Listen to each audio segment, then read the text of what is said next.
What's good, YouTube? It's your boy Mirr, bringing you another guide for the first Descendant. Today we'll be going over 3 builds for Sharen at different levels of investment so you can choose which build is right for you. Before we start, I just want to quickly plug my Twitch. I try to go live every day and I would appreciate if you guys would stop by and say it was good. But without further ado, let's get into it. So starting with our zero catalyst build, it'll come out to 58 cost. So make sure that you can slot all the mods, make sure your sub module is maxed out. We will be using Stim Accelerant as our survivability mod. This is the highest HP mod you can use, and the minus MP won't affect us too much. Next, we'll be using Nimble Fingers for cooldown and then double duration. With this setup, we'll have a 14-second cooldown on our active camo with an 18.2 duration. For the 2 catalyst build, we'll be adding MP conversion to give us even more cooldown. The duration will still be 18.2 seconds, but our cooldown on our active camo goes down from 14 to 7 seconds. And finally, our 4 catalyst build adds multi-talented and focus on electric to give us even more cooldown with some electric skill power.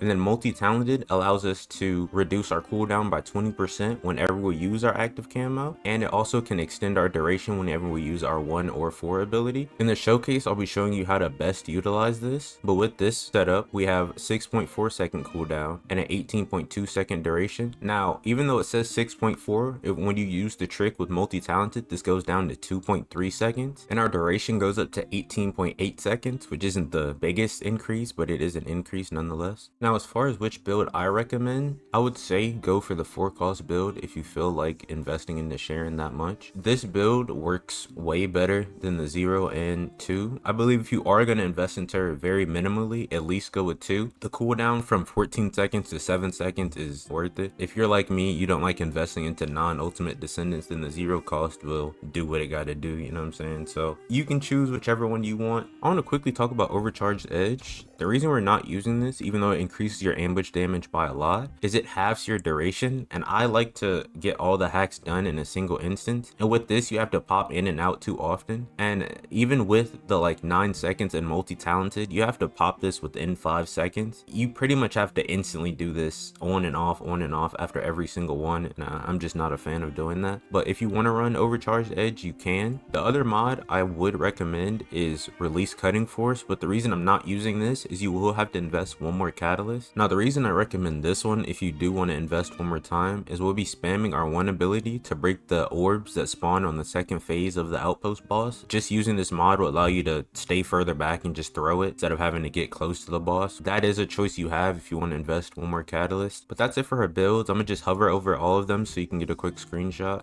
of all of them without my mouse or whatever being in the way. So that's the 0 cost, the 2 cost, and then the 4 catalyst build.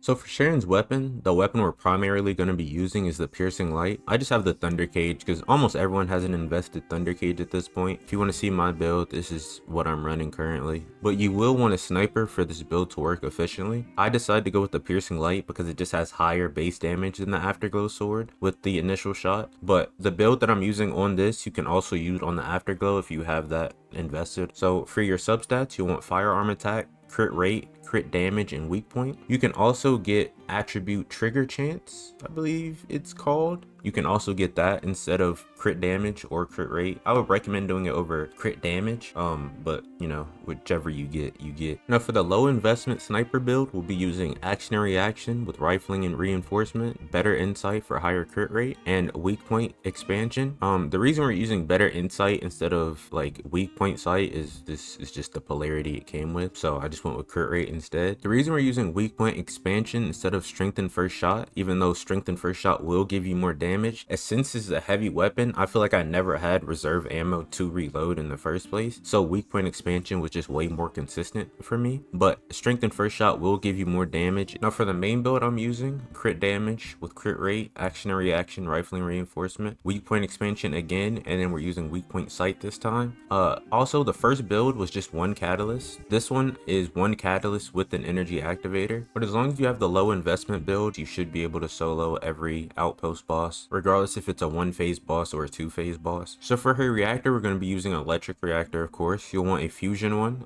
This will buff your 1 and 4 abilities. As far as substats go, you can get whatever you want. I would recommend getting cooldown and electric skill power or fusion skill power. It really doesn't matter what you get here. Just get a fusion reactor with 2 substats that actually do something. Other than that, it's not that important. The only reason we're using electric reactor actually is so you can break the orbs that spawn for a second phase of some of the outpost bosses. Before I was actually just using a non-attribute reactor, but I wanted to showcase what you should actually go for, I guess, so I went and got this real quick. For her components, I decided to go with 2-piece annihilation for the duration, and then 2-piece frozen heart for a more sniper crit rate. As long as you have 2-piece annihilation, the other 2-piece you use doesn't matter. You can use literally whatever you want. It doesn't even have to be a set. For your substats, you'll want max HP and fire resistance, or whatever else. As long as you have max HP, that's all that matters. For your sensor, you'll want max MP and MP recovery in combat. For your memory, you'll want defense and shield recovery in combat. And then for your processor, you'll want max shield and toxin resistance. But once you get all those things, you'll be set.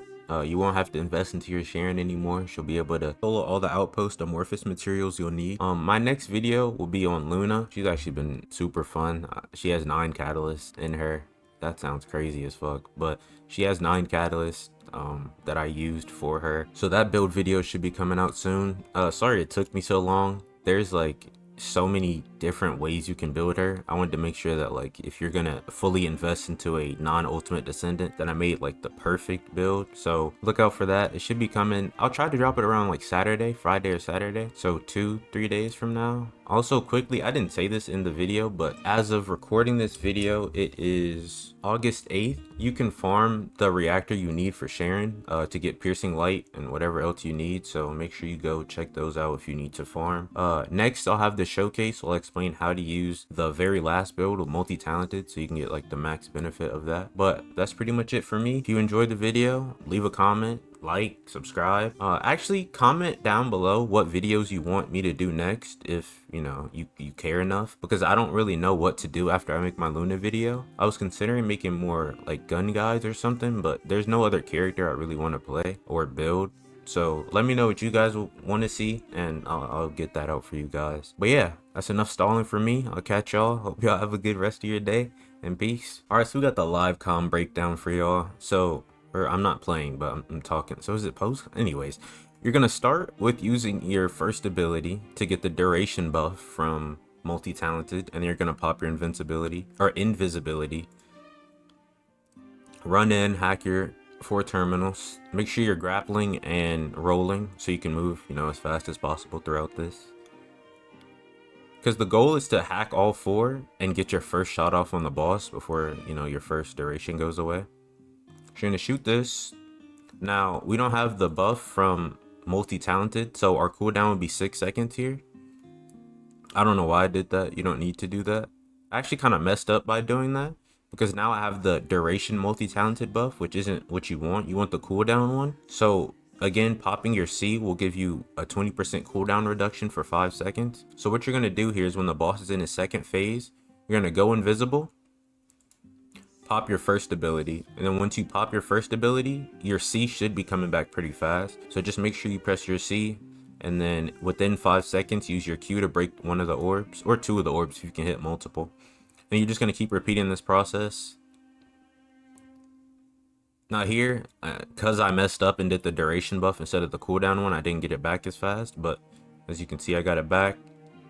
Go invisible again, one shot the boss, call it a day. So that's it for that. All right, so next I have the 0 crystallization catalyst build. Just, you know, a quick showcase to show that you can still one shot with this. It just makes it a little bit harder against the bosses with 2 phases, because you'll have to disengage and come back a lot more, but I mean, that's fine.